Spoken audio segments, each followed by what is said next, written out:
Very good afternoon, everyone. I would take this opportunity to first congratulate all the ones who have got their aspired ranks. And well done. It was a tough nut to crack, and you've proved yourself. Well, and for the others who aspire better for themselves, who want more for themselves, well, we'll work it together. I'm here with you. We are in the race together, and we'll achieve it. Let's crack it together. So, as far as today's session is concerned, I'll discuss with you in detail about what is the strategy for INI-CET, right?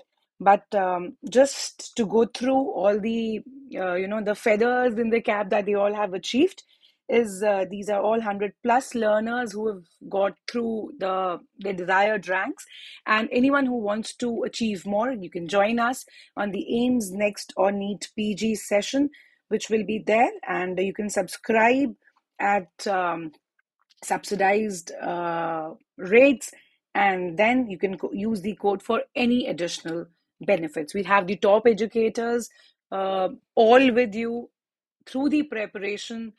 And then there is the ones who are targeting just the INI-CET. There is a mission INI-CET, which is for high yield revision batch, which is exclusively for 2 months and 340 hours. Again, at a subsidized price, and you can use the code for additional benefits. And yes, we do have a last mile preparation. This last mile preparation is by Dr. Zainab, which is again going to be a 2 months subscription, and you can use the code for any additional benefits. With this, and if all is okay, hi Rishi Raj, hello Shrija, hello Gaurang. If all is good and there are all the audio visual is going well, please give me a thumbs up so that then we'll plan about how we would go. All is okay. I'm so glad to see all of you. It's a bright afternoon. I just thought you'll all be lax. All right, that's good. So basically, for today's class, what we have is today is a YouTube session, which is basically from 3 to 4:15 p.m., right?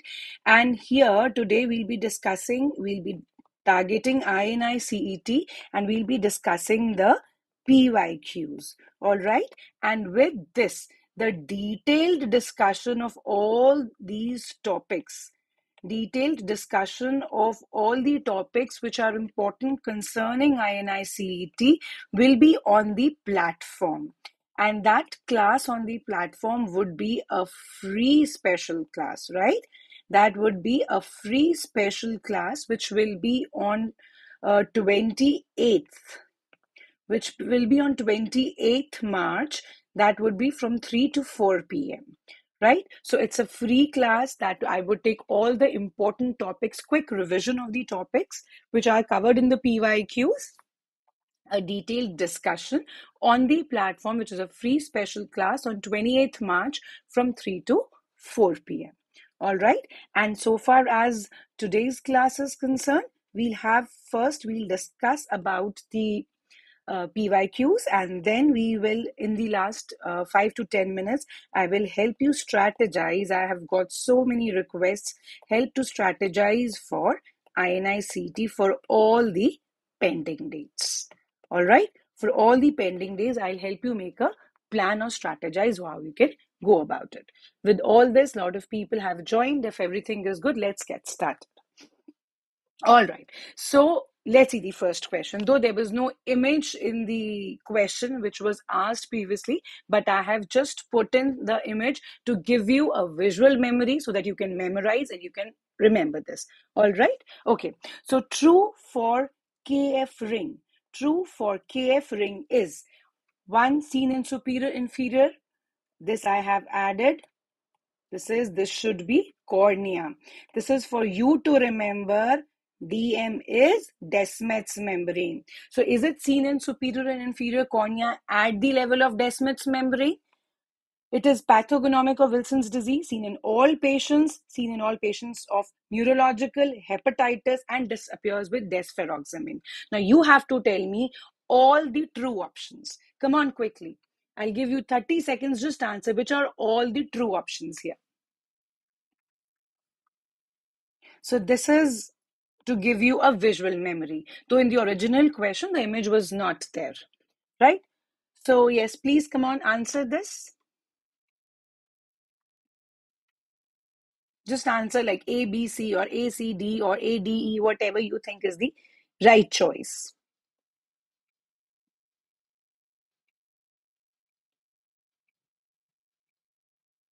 All right, I've got the response from Brinda. Anybody else who wants to attempt this? All right, let's start. I have an option. I have an answer. Let's start. So the first thing says it is seen in superior and inferior cornea at the level of Descemet's membrane. Is this the right answer?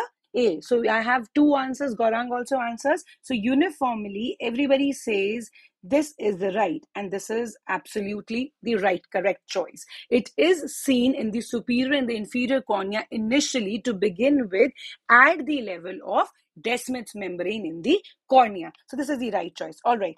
Then is it pathognomic of Wilson's disease? So before I go further, I say what is KF ring? Let me write it down. What is KF ring?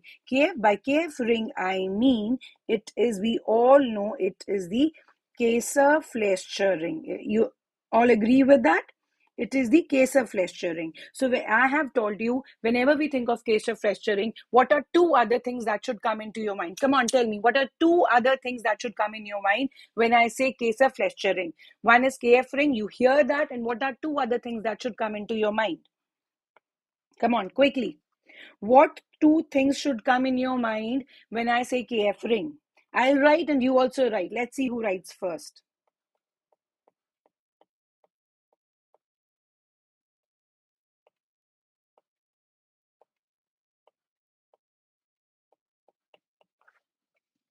Yes, all right. Brinda, you wrote with me. I had another thing. All right. So, two things that should come into your mind is Wilson's disease and sunflower cataract. KF ring, whenever it talks, Wilson's disease, sunflower cataract. So, now when I say the thing that should strike your mind is Wilson's disease, does that mean option B is correct? Does that mean I have got a universal answer that yes, madam, B is correct? It is pathognomic of Wilson's disease. Well, I would warn you here, this is not the correct answer.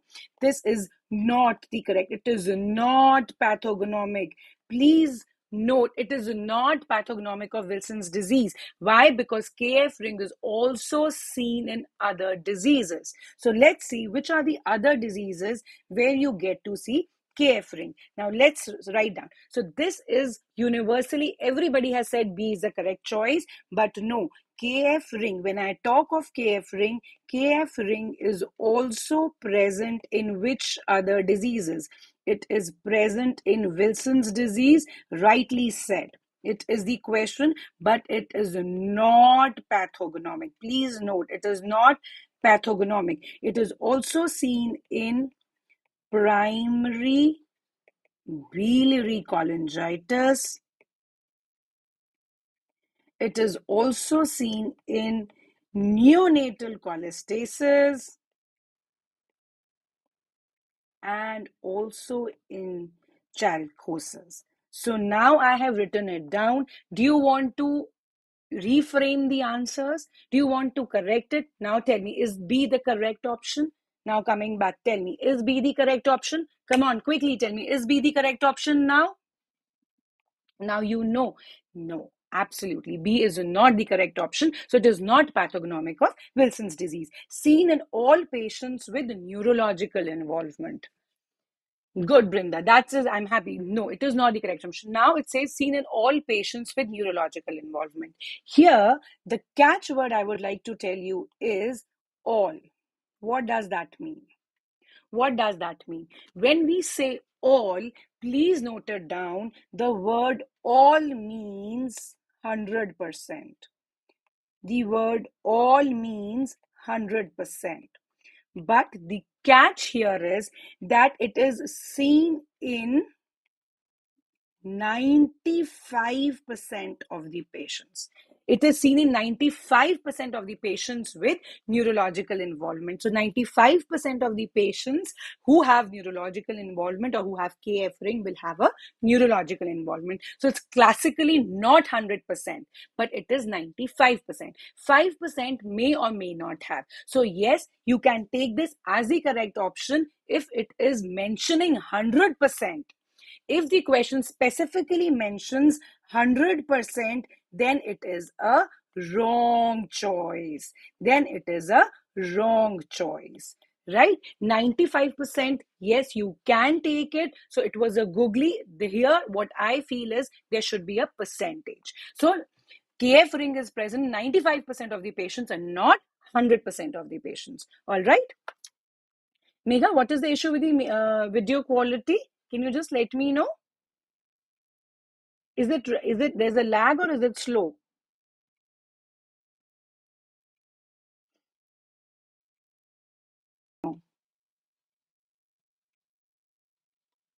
Now it says seen in all patients with hepatitis. So when we talk of hepatitis, well, I would tell you the number here again is not all. The percentage here is 50%.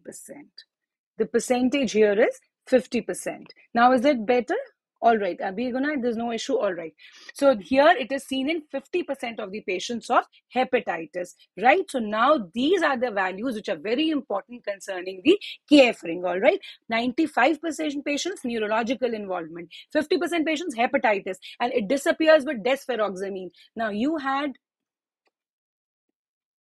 Good. Now you told me the answers that I have, the options that I have with E. A lot of people have said E is the correct answer.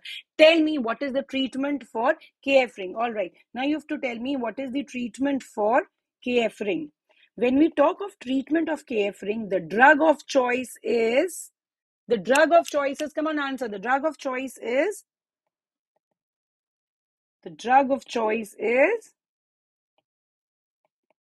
D-penicillamine.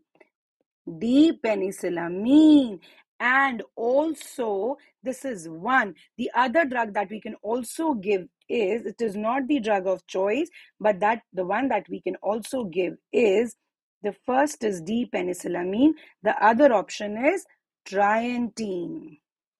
But the drug of choice is D-penicillamine. It's not desferoxamine, right? So when we come to this option, now again, review this answer. Is this appears with desferoxamine the correct choice? Is desferoxamine the correct choice? Now is everything okay? Now the resolution quality is better? Please let me know.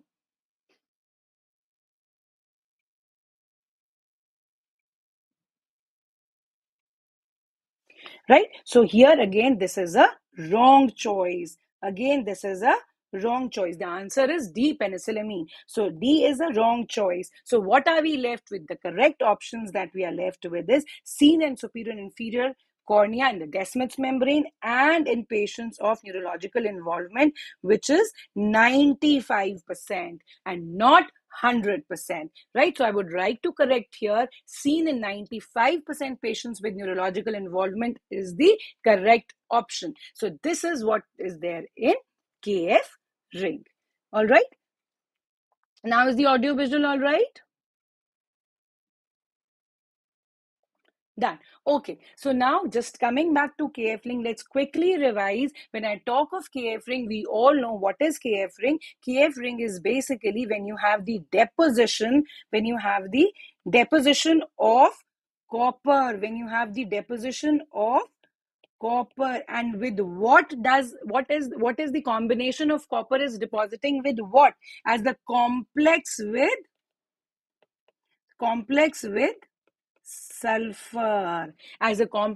sulfur, hence giving it its characteristic color.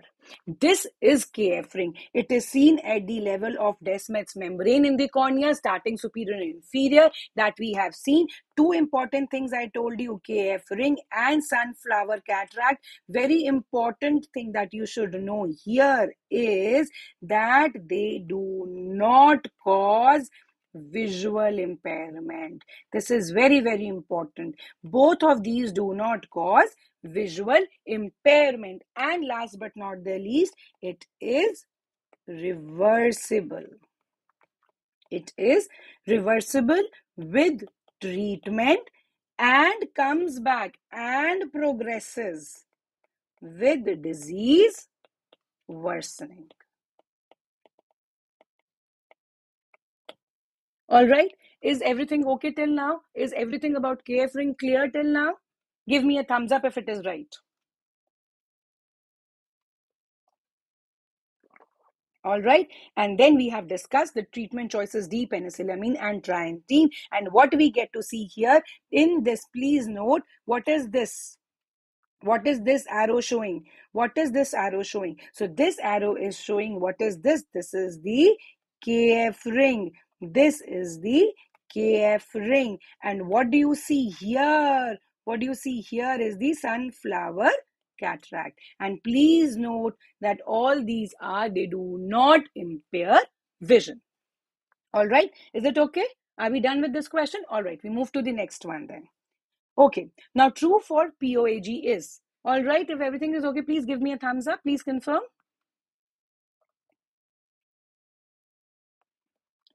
So true for POAG is, on gonioscopy, blockage is seen at the level of trabecular meshwork. Is that the correct on? Just tell me what are the correct options according to you. Put it here in the chat box, please. Tell me what are the correct options. Family members are at 1% higher risk. IOP always rises on dilation, and visual field effects can be seen with the normal CDR. Tell me what are the answers. Thank you, Rahman, for confirming. So the first option says on gonioscopy, blockage is seen at the level of trabecular meshwork. Tell me the answers to this question.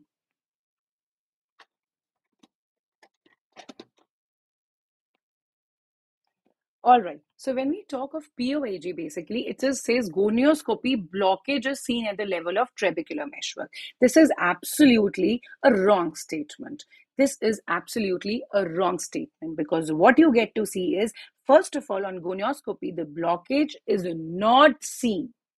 The blockage is at the level of trabecular meshwork. There is outflow resistance. There is outflow resistance. There are microcellular changes at the level of the trabecular meshwork, but nothing is visible on gonioscopy. All right. So please remember, whenever it says something is visible on gonioscopy, it's something which is going to block the angle. That can be a secondary angle closure or a secondary open angle glaucoma. But as such, in primary open angle glaucoma, nothing is blocking directly visible on gonioscopy. All right. Number two, this says, so this is a wrong option. Family members, so this is wrong. Family members are 1% higher risk. Again, it's a googly question. So anyone who says that there is a higher risk seems the option is correct. But the googly here was 1%. The googly here was 1%. So here it is more than 1%. So there are two readings that we have according to the Baltimore Eye Study. Please remember, according to the Baltimore Eye Study, it says the risk is 3.7-fold higher in the siblings, right? Again, it is higher than 1%. So Baltimore Eye Study quotes the value of 3.7-fold higher risk in the siblings when diagnosed with POAG. So again, this, according to this, it is wrong. Many of the Indian textbooks mention it as 10% if siblings are positive and 4% higher risk if there is a positive offspring.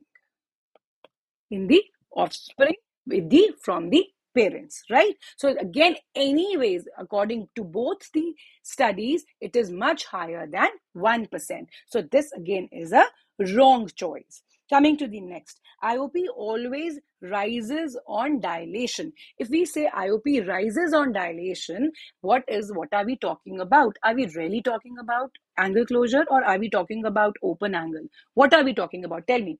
When we talk IOP rises on dilation, what are we talking about? Tell me, write it in the chat box. What are we talking about? We say the history of headaches, history of blurred vision, going in the night, going to the movie theaters, watching a movie at night, whenever there's a emotional bout. So what is that disease? What is that disease when this option will hold true?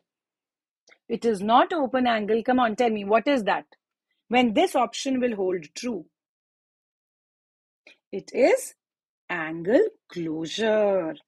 When this option holds true, that means it is angle closure and not open angle. Absolutely, Abhiguna, that is absolutely right. It is talking about angle closure. So then we come to the next option, which says, so that means C is also wrong. The next option says visual field defects can be seen with normal CDR. Please see here, it is seen with normal CDR. Visual field defects can be seen with normal CDR. Tell me, is it the right answer? Yes. Now you must be thinking, what is she saying? Visual field effects and a normal cup disc ratio. All right. To prove my point, tell me, what do you see in this image? Tell me, to make it easy, I've even put some arrows here. So what do you get to see in this image? This is a red-free green illumination. This is a red-free illumination which is shown here. Please note, this is a red-free illumination shown here. And what are these arrows showing you? Tell me. What are these arrows showing you? This arrow, or this, if you see this line here, there's a grayish, blackish, grayish line seen here. This actually is a wedge defect. This is a wedge defect. So what are wedge defects? What are these wedge defects which are seen as on visual field as scotomas? What are these? These are the RNFL defects, the early changes of glaucoma. These are seen in early changes of glaucoma. When you get RNFL defects, wedge defects are seen as visual field scotomas when the disc has not been affected as such. But yes, they are seen, they are visible on the visual field. All right, am I clear with this? Is this point clear to you? So it is not that the classical changes of the disc has started, but you will have these wedge defects which are seen. These are the RNFL defects which are seen and are seen on the visual field. But to this point, there would not be any changes in the disc. Is that all right? Please give me a thumbs up. I'll go ahead. Is this point all right? Are you clear with this? So going back, so true for PAG is that you can have visual field effects even when there is a normal CDR. All right, please give me a thumbs up if this point is clear. All right, good. Right, so this is the answer for this question, that visual field effects can be seen with normal CDR. Come on, repeat with me twice or thrice, only then it will sit into your mind. All right, coming to the next question. The next question says, there is a known case of angle closure glaucoma. A known case of angle closure glaucoma is diagnosed with depression. While prescribing the antidepressants, which drug is best avoided? By this question, it simply means to ask you, what are the drugs which exacerbate angle closure glaucoma? Okay, I already have an answer. Brinda says B. All right, absolutely right. Anybody else who wants to take a guess? Is it multiple answers or is it just answer B? Abhinav, very good. It is the answer B. Anybody who wants to add to it? You're absolutely right. Amitriptyline is an answer. Which class of drug is an amitriptyline? Which class of drug is it? It is a tricyclic antidepressant. And to complete the list, there is a list which you should remember. The drugs which predispose to angle closure glaucoma or angle closure disease, or which exacerbate this condition. So there's this list, but how will you remember it? To remember this, I have the mnemonic bag has Mac. This is the mnemonic I remember it as. That means the ones in small will mean nothing. The first alphabet is B. By B, I mean the bronchodilator medications, ipratropium and tiotropium. Then I have A, which is this list, which is very, very, very important, which is the antidepressants, anxiolytics, and antipsychotics, which are SSRIs and TCAs, the one that has been asked in the question. So it is fluoxetine, paroxetine, and amitriptyline and imipramine. Then you have hydroxyzine, and then you have is chlorpromazine, right? And then the option says G. By G, I mean gastrointestinal drugs, which are again the antihistaminics. So basically, the antihistaminics are a common component, right? So B, A, G. A again says allergy and cold medications, which are again the antihistaminics and the adrenergic drugs, right? And then anything, obviously, anything which is dilating the pupil will actually predispose it, right? Then M says muscle relaxants, and A says anti-nausea medications, and then also A has antispasmodics, and C says the cold medications. I'll just change it here. C says the cold medications. All right. So B is the bronchodilator. A is the antidepressants, anxiolytics, and antipsychotics. G is the gastrointestinal. Just remember, antihistaminics is a very important component. Again, A says antispasmodics, which has oxybutynin and tolterodine. And then you have M, which is muscle relaxants. A is anti-nausea medications, and C is allergy and cold medications. So you should remember this list, which is very, very important. Very, very important. Another important drug which can result in a bilateral acute angle closure glaucoma is given in epileptics, has been asked many a times, is topiramate. Is topiramate. All right. So you should remember these. It causes, the classical thing here to remember is that it causes bilateral angle closure. It causes a bilateral angle, acute angle closure. That is topiramate. All right? All right. Okay. So moving to the next. Identify this here. Identify the chart given in the image. Is it Hess chart? Is it Pelly-Robson, ETDRS, or Logmar chart? All right. Tell me what is the answer. So all these questions, identify. So since you all know there are a lot of image-based questions which are coming, lot of neurology is being asked in these exams. So be very frequent in revising all these things. And whenever you get a chance, I always say, whenever you read something, please do Google it immediately. It just takes, another 10 to 15 seconds to have a visual memory of what you are reading. All right. So which chart is this? Come on. All right, I have answers. Abhinav says A, Hess chart. Brinda says Hess chart. Megha and RT dance. Oh, that's a nice name. Says A. So it's a universal answer which says everybody's answering the same. So is it my option also? Is it my answer also?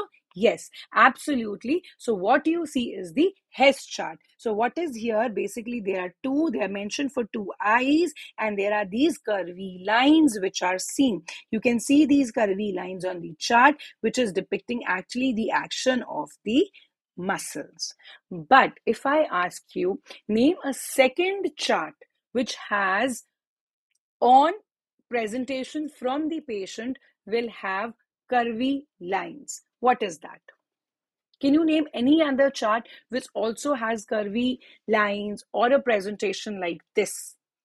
Or the patient will show you his depiction on that curvy chart, which is another chart of the similar pattern, but does not show muscles, please.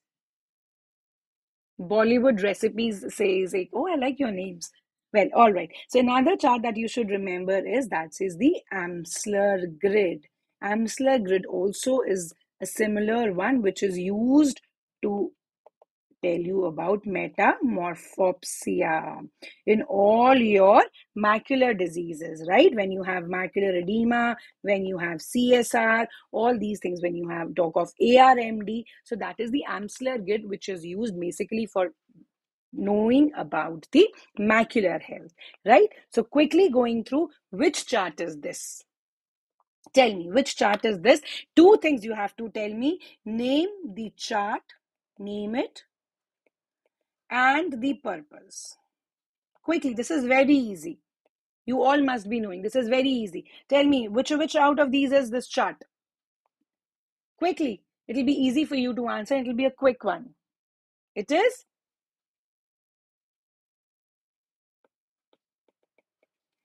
Pelly-Robson chart.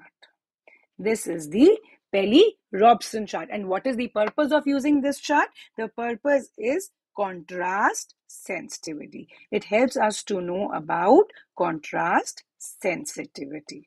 All right. And if you see this chart carefully, you will have the letters in triplets, right? In triplets with varying contrast, right? So there are group of letters in triplets which have varied contrast and they differ with the value of 0.15 log. All right. Okay. Coming to the next one, which chart is A and which chart is B? Which chart is A? Answer, tell me which chart is A. Come on, write it in the chat box. Which chart is A?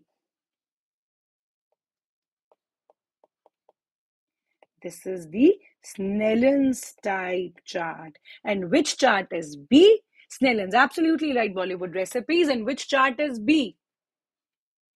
B is Logmar or the ETDRS chart. So if you see carefully, there is one letter, the other line has two letters, the other line has three letters, the other line has four letters. But if you see on the other side, if you see a logmar or an ETDRS chart, 1, 2, 3, 4, 5, 1, 2, 3, 4, 5, all have same 1, 2, 3, 4, 5. It has five letters, five letters, five letters. So when we talk of Snellen's chart, they vary. But in Logmar or ETDRS chart, the same number of letters are there in different lines. And this is more accurate as compared to the Snellen's chart. Hence, if we want to we want to use one of these, option A and B, in research, which chart will you use? So which chart will you use? Very good, Bollywood recipes and RT dance. Which chart out of option A and B will you use in research work? Tell me. In research, which chart will you use? Is it option A or is it option B? I told you this is more accurate, and hence if for research we use a logmar chart. For research we use logmar chart. All right, or the ETDRS chart. And what is the full form of logmar chart? Bollywood recipes says B. Very good. What is the full form of logmar chart? The full form is logarithm of minimum angle of resolution. This is logmar chart. And type A is the Snellen's chart, which can be E-type, Landau's C-type, and picture charts, right? So that answers our question. So you know ETDRS, logmar are same, which is used in research, and you know what is Pelly-Robson. This is used in contrast sensitivity, and what we see here is the Hess chart. All right. Okay. So let's move on to the next one. Is everything okay till now? Please give me a thumbs up if all is going well. Okay, now you have to tell me, identify what is seen in this image. Is it a KF ring, Wesley's ring, Washer's ring, or a V's ring? Come on, tell me quickly. What do you see in this image? Okay, Bollywood recipes says Washer's. All right, anybody else who wants to give it an attempt?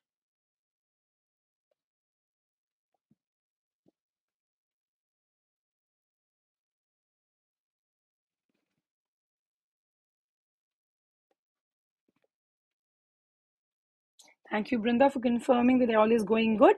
Yes, the answer here is Washer's ring. Again, it is very easy. See, the thing is, Ranjit, I'm sorry, but this is not KF ring. Please try and focus here. I have already shown the image of KF ring.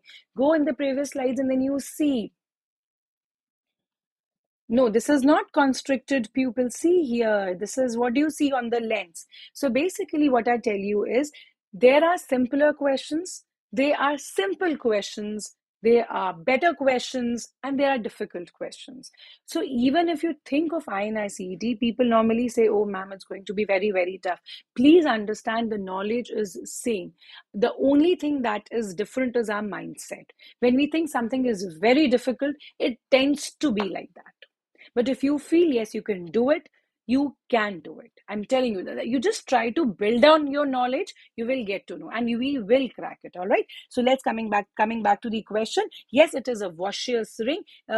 Absolutely right, Gaurang. So once I talk of KF ring, I have already shown it to you. We have discussed in the first question which of the three images is KF ring. A, B, and C. Now tell me, which of the three images is KF ring? Let's answer these ones. So if you say KF ring, which is the correct answer? A, B, or C? Which is the KF ring? We have just discussed. Which is the KF ring? C, absolutely right. Oh, yes, Bollywood recipes. You were trying to explain the washer's ring. I'm sorry, I misunderstood it. You're absolutely right. Absolutely right, everybody. I'm so happy. So KF ring is point C. Is option C is the KF ring.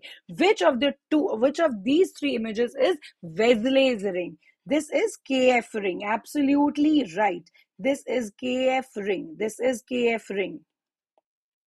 Which out of now we're left with two options, A and B. Which is Wesley's ring and where do you get to see Wesley's ring? Come on, quickly tell me.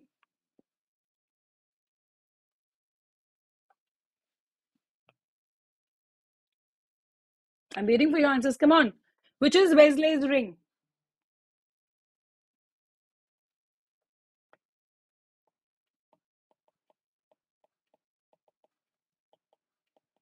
So my next question is what is Wesley's ring? Wesley's ring or Wesley ring is a sterile immune ring which is seen in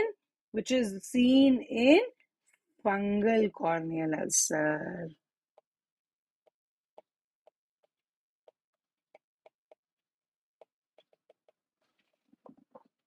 Fungal keratitis, very good, Gaurang and Brinda. It is B. It is seen in fungal keratitis. It is sterile immune ring, which is formed because of the interaction of the antigen antibody, which is surrounding the ulcer and is shown here. This is Wesley ring. And where is the V's ring? So where is this ring? So now you all know. This is Washer's ring. What is Washer's ring? Where do you get to see Washer's ring? Washer's ring is seen in cases of blunt trauma. And what is Washer's ring? It is the iris or the stamp of myotic pupil. I remember it like this. It is the stamping of the lens with the like this. When you stamp, the myotic pupil stamps the lens like this and then it dilates whenever there is a blunt trauma. There is a sudden impact, there everything moves and there's a concussion kind of an injury which happens. The iris just goes back and hits because of a sudden trauma. There is myotic pupil that leaves the impression on the lens and then it comes back or it dilates. And when there is the sudden stamping on, when there is a touch between the lens and the iris, which is so sudden that it leaves its pigments on the anterior surface of the lens, giving you a Washer's ring, which says or which tells you or which signifies blunt trauma.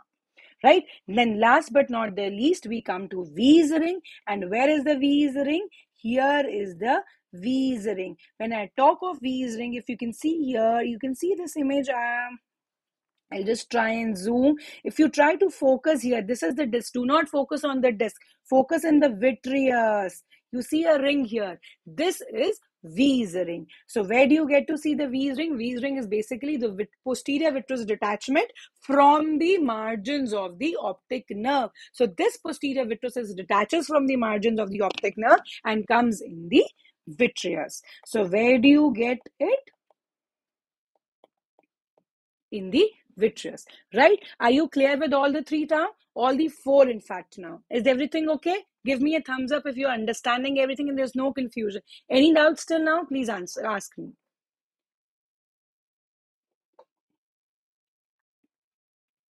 All right. So then we will move next. So we are clear with all the four rings. All right. Moving on to the next. A patient presents with aqueous flare. Thank you, Gaurang and Dr. RJ. I must tell you, I must compliment so many of you have so wonderful, fancy names. No, it's so good to see you. RT dance. I really like those. Anyways, coming back to the question. A patient presents with aqueous flare and KPs with raised intraocular pressure. Best avoided is PG analogs, beta blockers, mannitol, carbonic anhydrase inhibitors. Now, when I read the question, I had an impression of that the question is talking about uveitis. Then it says raised intraocular pressure, and now the options are talking of anti-glaucoma medication. So, what is happening?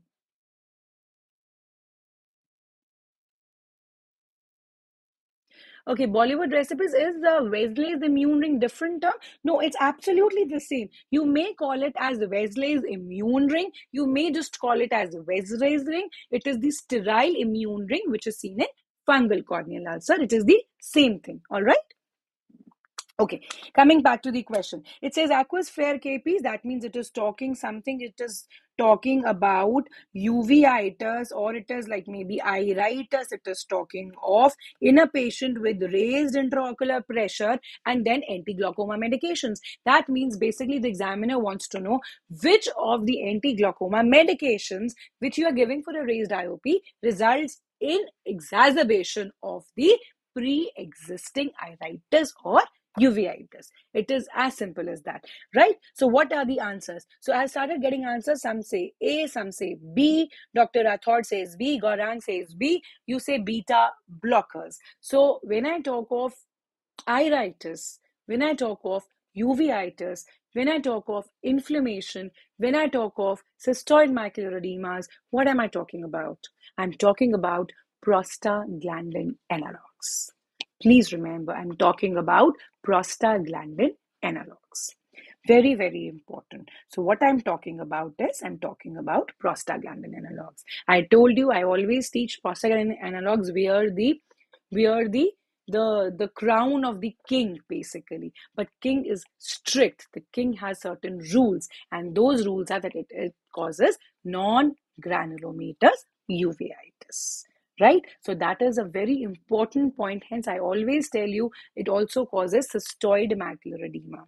It is very, very important. So let's quickly see what are the adverse effects of prostaglandin analogs of prostaglandin analogs. Let's quickly see those and quickly revise. Hyperpigmentation, we all know.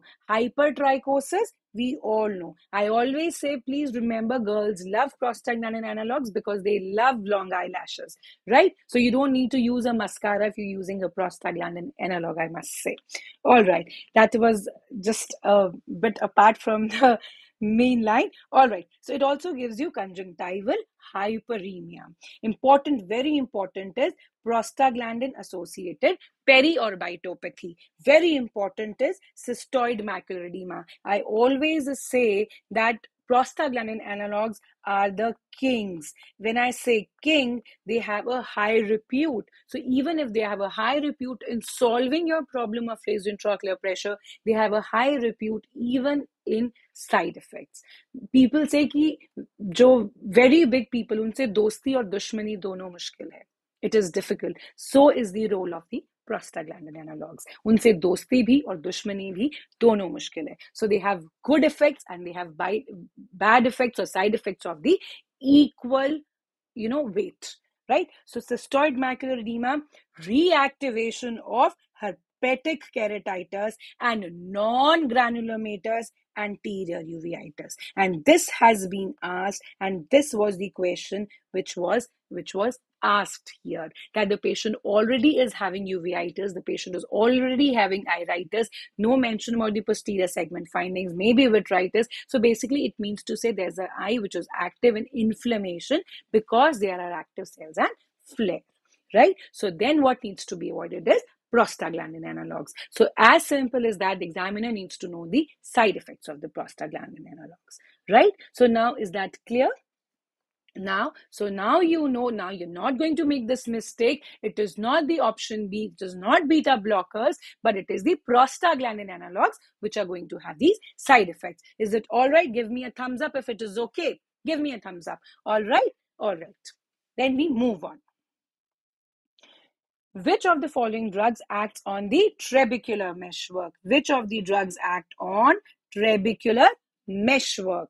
Tell me, brimonidine, nitarsudil, timolol, or prostaglandin analogs. Before I move on to this, I need you to answer me in the chat box two drugs, not one. Two drugs of two different groups, two drugs, two anti-glaucoma medications of two different groups which act on trabecular meshwork. It's as simple as that. If you know these two drugs, this is a very, very simple question. I'm telling you, INI-CET also gives you a lot of chance to crack through. They are so basic at times. Yes, there are advanced information, but then we will make a plan to learn that also. Quickly, nitarsudil, I know. Tell me the second drug which acts on trabecular meshwork. I know you all know this answer. So I said, give me two drugs or two class of medications, two class of anti-glaucoma medications which act on the trabecular meshwork. Oh, this is a simple answer. I know you all know. I'm so happy to see you all answering. Very good. Humor me. Very nice. I'm so happy. It is parasympathomimetics and rho kinase inhibitors. Very, very good. Please write it down. Write it in the chat box. If you do not remember, if you have a pen and paper, you write it on the pen and paper just to practice, to reinforce in your mind. But since now we are in, tech world, so you can even write in the chat box, I will be happy. Absolutely. Everyone, please write down these two. Write down with me. One is the rho kinase inhibitors, which is ripasudil and nitarsudil. And the other are the parasympathomimetics, which is pilocarpine. So all of you write down these two terms. Write down the rho kinase inhibitors and pilocarpine or parasympathomimetics in the chat box. Write it down. Write it down in the chat box. Rho kinase inhibitors, parasympathomimetics, so that you remember. Your fingers know what to write. Right? So this is the answer to the drugs which act on the trabecular meshwork. Rho kinase inhibitors and parasympathomimetics. Yes, very good. Thank you, Bollywood Recipes. Thank you, Megha. Rho kinase and parasympathomimetic drugs. All right, moving to the next one. Not true of, see, if you see these questions, these are so basics. These are so basics. These are all the INI-CET PYQs. So I'm telling you, trust yourself, trust your mind when you go and appear for the exam. Have full confidence in yourself. They're so basics. Not true of complicated cataract are, tell me, A, B, C, D. Is it polychromatic luster, breadcrumb appearance, posterior subcapsular cataract, or Krukenberg spindle? Very, very easy. Absolutely right, Brinda. Option D. Anybody who wants to add any other option? Option A. Ranjit says polychromatic luster. Okay. Anybody else who wants to add? Bollywood Recipes. D, Mega, D, Ranjit, D. Very good. I'm so happy. I don't know whether you trust yourself or not, but I trust my students a lot. You're going to do really well in the exams. So it is absolutely right. Polychromatic luster, breadcrumb appearance is the same thing, right? These are the fancy names we call the complicated cataract as. And what is the type of complicated cataract? It is a posterior subcapsular cataract. So what you get to see is something like this. It is called as polychromatic luster. It is called as polychromatic luster or breadcrumb appearance, or it is also seen when it is seen in complicated cataract. It is seen in cases of myotonic dystrophy. What do you call it as? When we talk of myotonic dystrophy, what do we call it as? Write it down in the chat box. Christmas tree cataract. In patients of uveitis, recurrent inflammations, myotonic dystrophy, all you get is a breadcrumb appearance or a polychromatic cluster. Polychromatic iridescent crystals are seen. And what do you see in image B? In image B, what we see is,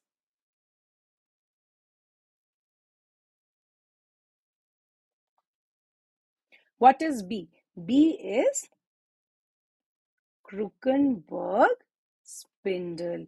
And where do you get these? What is Krukenberg spindle? It is nothing. It is the pigments which are present on the posterior surface of cornea in a vertical manner. In a vertical manner, absolutely. And where do you get to see Krukenberg spindle? What are the conditions? You have to write it in the chat box. What are the conditions where you get to see Krukenberg spindle? 1, 2, and 3. Write it down.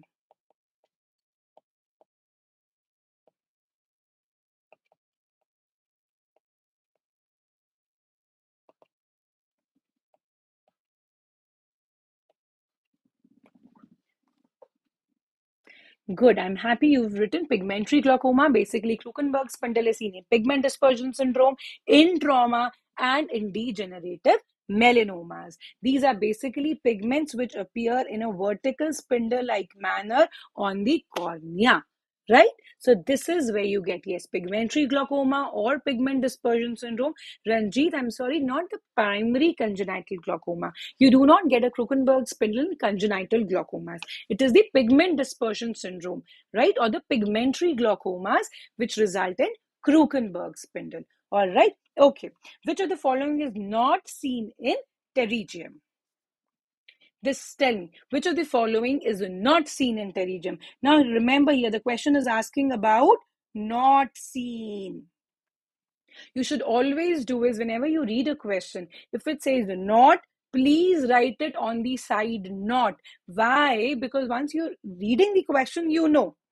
But once the mind goes into the thought process, at times we forget what it is written. So this is the most common mistake. Two words that you should always write on the side of the question is if it is asking not or if it is asking accept. So these two words always write on the side.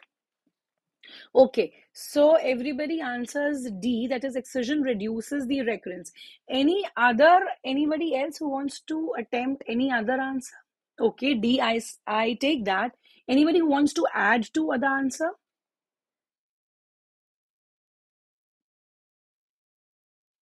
Okay, it's seen that nobody wants to add anything, but yes, I have an answer to add, which is not seen. If I am to answer this question, excision reduces the recurrence. All right, this is one what you everybody is saying. I would also say elastotic degeneration.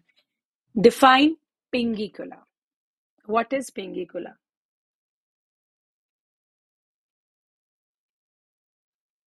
Shriram, you've answered B. Bitte, I'm asking you which is not seen.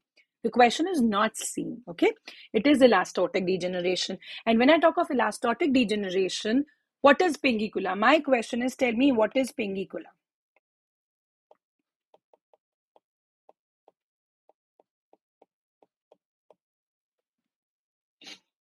Can anybody write in the chat box what is pingicula? My worm goes here. So pingicula is basically the elastotic degeneration. So when we talk of pterygium and pingicula, we are basically talking about the degenerations, right? About when we're talking of degenerations, classical term elastotic degeneration is used for pingicula. And when we talk of pterygium, pterygium is a fibrovascular growth which occurs. It's a fibrovascular growth which is encroaching and involving the superficial cornea, as you can see in this picture. It is a fibrovascular. The two components you can see, vessels you can see, and the fibrous component you can see. So it is a fibrovascular growth. And elastotic degeneration is the pingicula when it is talking about. And then when we talk of pterygium, it has a head, it has a neck, it has body, right? Because it is the growth which is occurring onto the superficial cornea or involving the superficial cornea. It can be progressive or it can be regressive. Progressive is the active form which is happening when the vessels are ahead uh, of the fibrous component. But regressive, when we talk of regressive, is the uh, toned down stage. It is the inactive form. Regressive, when we say, it is the inactive stage of pterygium, when actually the vessels are behind the fibrous component. And when we talk of the recurrence rates of pterygium, this table is very, very important, because very smartly I have tried to give you two informations in this table. One is the treatment options.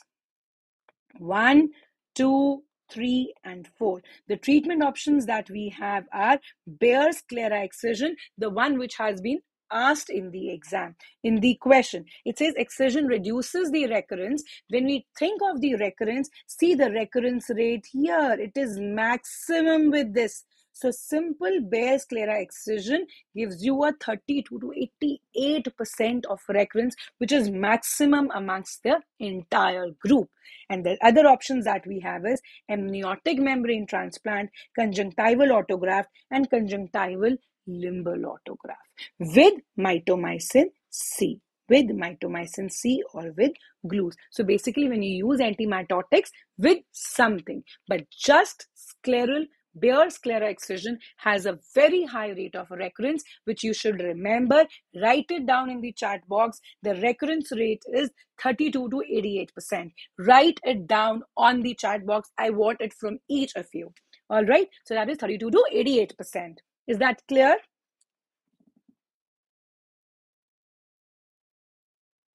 I want it in the chat box. These are the numbers. We tend to confuse not only you, even me. If I do not revise, I will also tend to forget these. These are the numbers, and this is what is bound to happen. Very good Bollywood recipes, very good Gaurang. Thank you so much for a quick response. It is 32 to 88%, which is the recurrence rate. Thank you, Ranjit, which is the recurrence rate for bare sclera excision. And what are the other options that we have for pterygium? Are amniotic membrane transplantation, conjunctival autograft, and conjunctival limbal autograft, right? Because we need to give them the stem cells to prevent the conjunctivalization of cornea. All right, very good, Anjali. All right, the last but not the least, the following is not a feature of glaucomatous optic disc. Increased cup disc ratio, bearing of nasal vessels, Royne's nasal step, and bayoneting sign. What is the answer? C. All right. One answer that I have got from Dr. RJ is Royne's nasal step. Tell me why. Why is this the correct answer? All right, C, C, C, C. The universal same answer, yes, because Rohini's nasal step is not a feature of the disc, is what you get is a visual field defect. It's a visual field defect. Whereas cup disc ratio, bearing of vessels, and bayoneting sign are the anatomical changes of an optic disc. And what are those? If you see this, what is the bayoneting sign? Let's quickly revise. Nasal step is seen in the visual field. It is that of the visual field. Very, very good. They have asked the optic disc. That confirms you all are awake. I'm so happy to hear that. I just thought maybe it's an afternoon, you must be feeling sleepy. So that was a googly question for all of you, just to check you are all awake.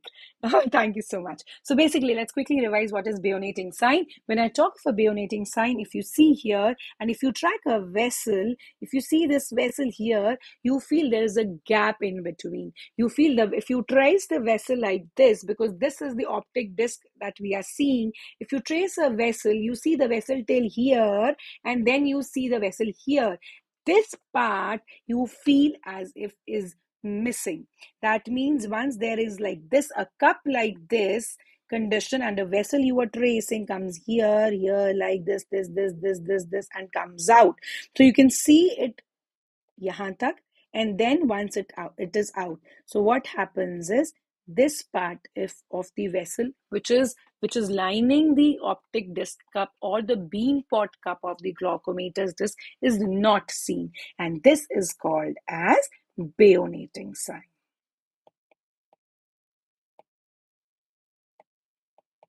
Is called as bayoneting sign. So when it sees that the vessel are broken.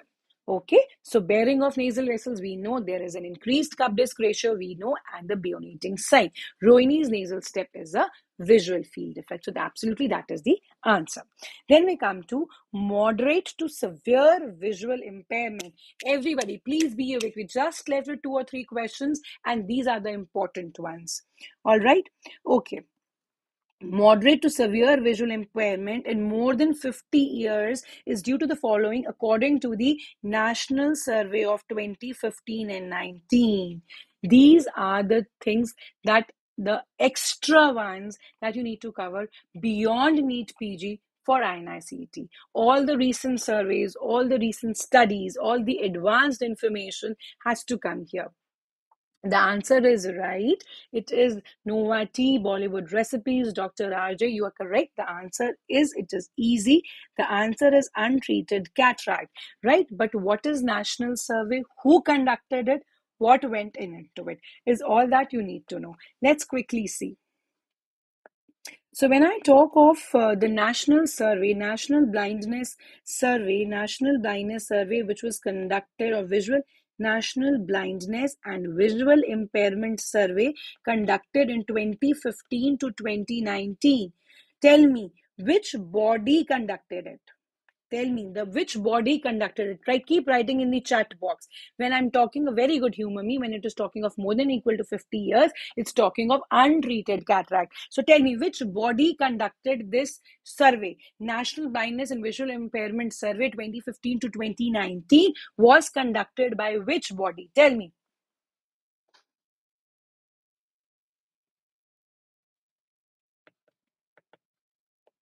RP Center AIMS conducted it.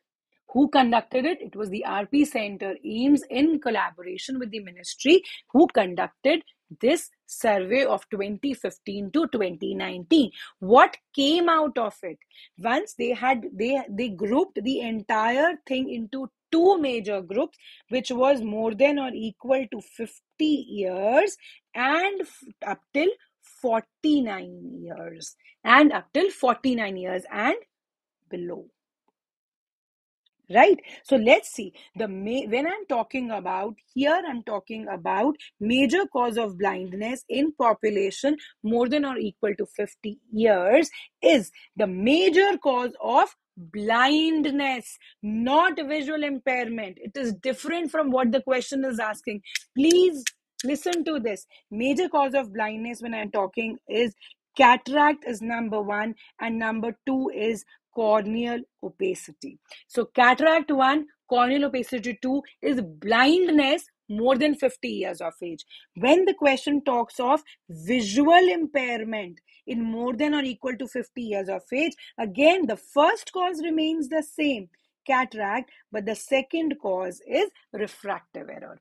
Do you get the difference? One is blindness and one is visual impairment. I will take up this survey in detail on this topic, the discussion, as I had briefed you in the beginning, that all the PYQs that we are discussing, we will have a detailed discussion of the major topics on 28th of March on the Unacademy platform, which is a free special class from 3 to 4, right? It is just 1 hour. I know you have, this is the crux time for you. So I will be covering the major topics like these in that discussion forum, right, on that platform. So that is on 28th, 3 to 4. All right, coming back, the major cause of visual impairment is cataract and refractive error. Now in visual impairment, the question had gone further depth. That was the deeper part to it, was moderate to severe visual impairment.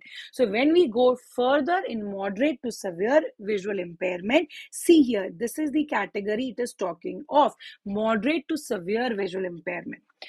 Easy way to understand and to remember is that untreated cataract is actually the primary cause for blindness Everything, everything except early visual impairment. Except early visual impairment.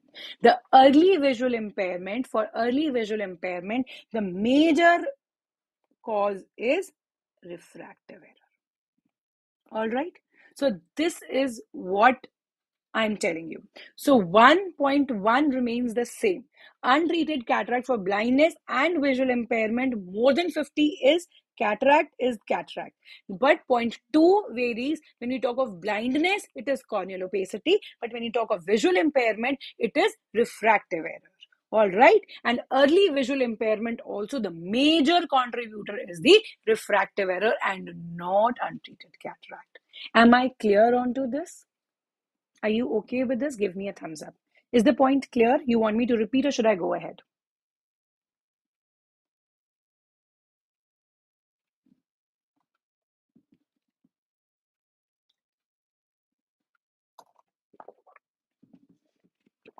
All right, thank you on that. Moving on to the next, it says most common ocular manifestation of COVID-19. Okay, you want me to repeat? All right, I'll just take another 2 minutes to repeat it quickly. So here you have to see that the question is talking about a national survey of 2015-19, which was carried on by AIMS, dividing into two categories, 50 and more than 50 and less than 50. So what it came was, what are the major contributors to blindness? I'm just covering more than 50 in this discussion. When we're talking of more than 50, answer to everything, blindness, impairment, everything is untreated cataract as the primary contributor, except for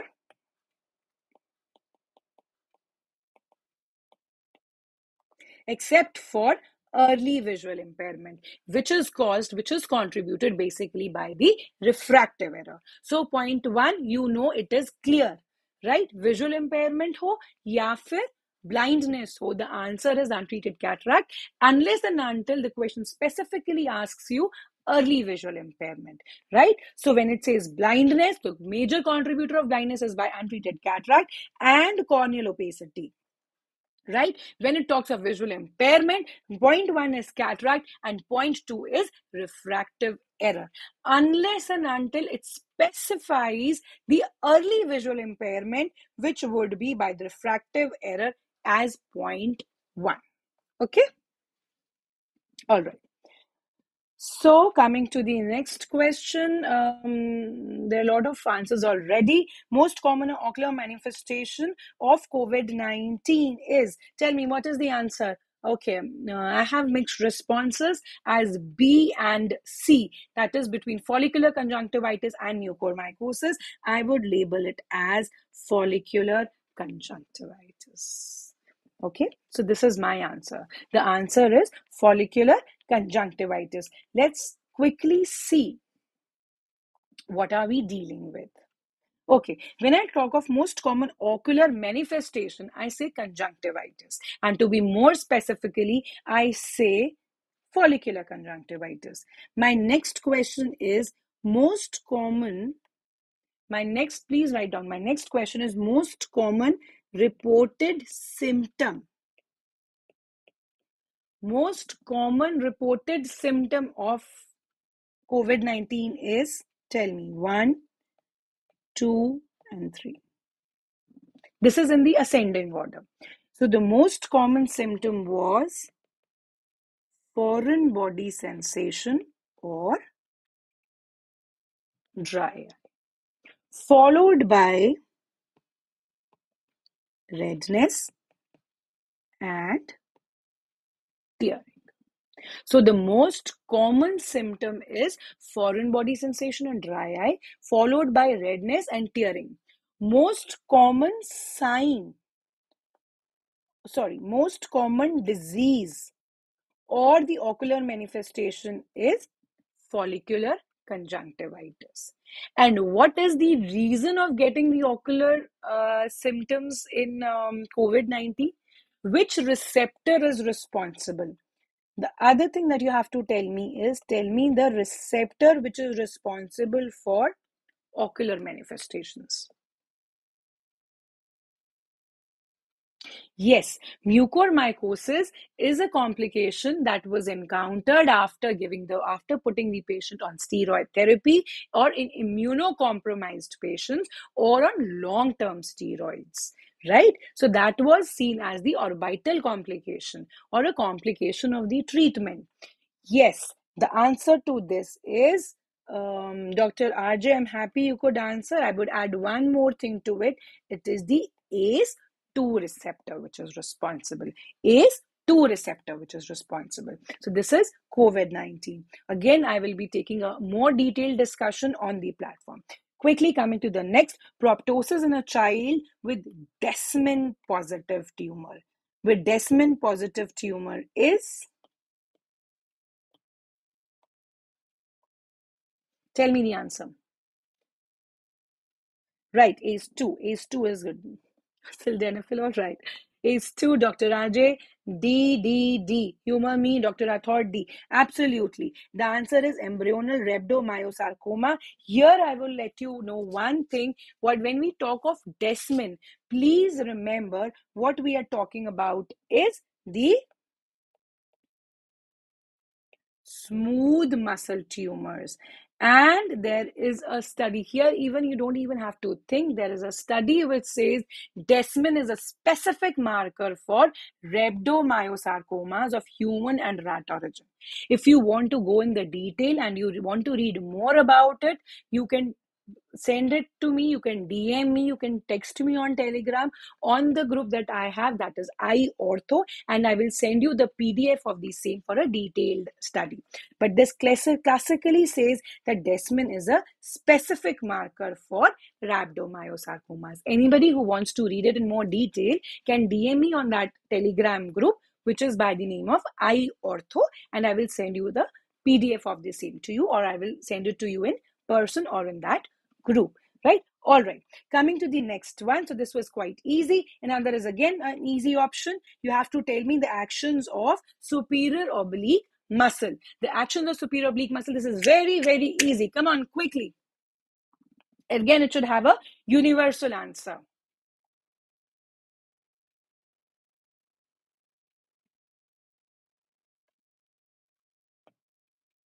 We all know the mnemonic SIN. C, absolute. It's easy. We know the mnemonic SIN. So SIN says superior are intorters. So first of all, if you see extortion, it goes off the gone. Okay, then we are left with intorsion. Okay, then it says elevation, depression, elevation. There is just one option with depression, and we know obliques, superior oblique will act in the opposite side. Superior hai, but in the opposite. So it is causing depression. Superior oblique causes depression and abduction. So the correct answer is intorsion, depression, and abduction. And what is the clinical action of the muscle? And tell me quickly, what is the clinical action of the muscle? This is the action in the primary position or the anatomical action. The clinical action of superior oblique is, come on, tell me, is depression in adduction. Is depression in adduction is the clinical action of the superior oblique muscle. All right, moving on to the next one. Which of the following has familial inheritance? Tell me quickly. Tell me the answer. A, B, C, or D? Familial inheritance. Retinoblastoma has it? Yes, we all read it. POAG has it. We just discussed has it. Retinitis pigmentosa, strong family. Myopia, yes. So answer is all. The answer is all of them. A, B, C, D. All of them have a strong familial inheritance. Right? Okay, so last one now, triad associated with angle closure glaucoma. So which is the triad which is associated with angle closure glaucoma? It is again little, tricky, but it is easy. Where do you find the virtuous triad? Virtuous triad is linked to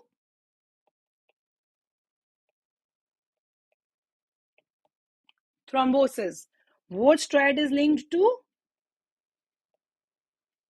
Glaucoma. Hutchinson's triad is linked to late congenital syphilis, which is named after Sir Jonathan Hutchinson. And Gaucher's triad, I don't know what is Gaucher's triad. They probably meant by this as Gaucher's disease. So what is the answer here? The answer here is Ward's triad.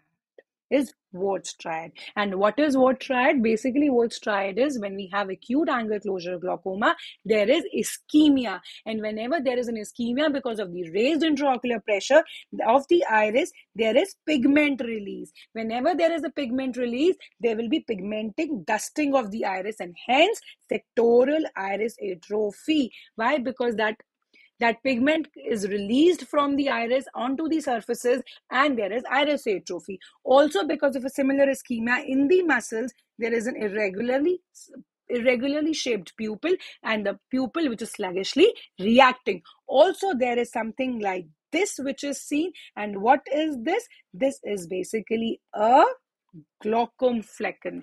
And what is a glaucom flecken? It is a small anterior subcapsular opacity due to necrosis. So whenever we talk of Ward's triad, everything is linked down to ischemic damage. Ischemic damage of iris, which leads to iris atrophy.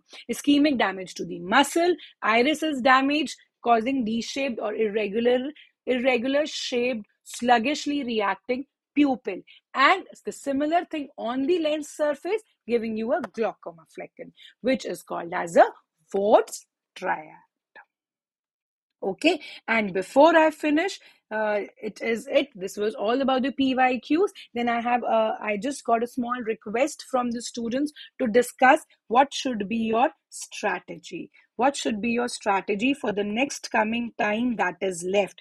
I would very simply put it into, you all have had NEET PG as a very strong mock test and a strong analyzer of what and where and how you stand, right? So this is the time to analyze. I am sure you must be putting in hard right now. You are all on to your revision modes. So till now, what my strategy is, till 31st March, go on to what you are doing. Just carry on what you are doing, carry on in detail what you are doing, right? All the revisions that you are doing, just carry on those revisions, and also you can add the new topics to it, right? And also the ones that you have analyzed, those are the weaker concepts according to you. You revise them in detail, give them a group ka name. Okay, my group name is I Ortho. It is I Ortho. It's on Telegram. Okay. Anyways, coming back to this. So this is what your target should be till 31st March. Now, what we are basically aiming for is 7th of May.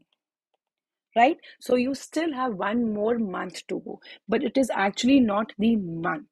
Then from 1st of April to 15th of April is the time to read advanced